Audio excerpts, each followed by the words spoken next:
we're all very excited to be here and very happy that we actually get to compete in person this year. Coming back here again, it's exciting. Getting all that working in the competition, it feels like it pays off. It was disappointing, but this year they planned really well, allocating 2 teams per day. It's really happy to be here because testing our vehicle at the competition is more sort of fun in the entire year. Glad that now we are back and we are so excited to see how now the preparation is going to be paid off during this competition when we do have and we can see everything is integrated and we can see the actual demonstrations of the work that a lot of the students have been involved.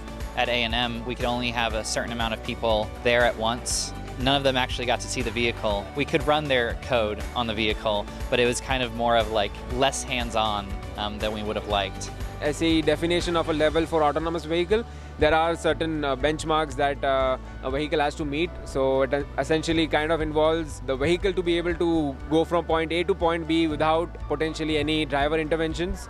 They are going to remove the GPS and the IMU for us, like during the competition, and see how our car performs. So they really want to see how we can react, how we can navigate the vehicle without some of the primary sensors that we've taken for granted.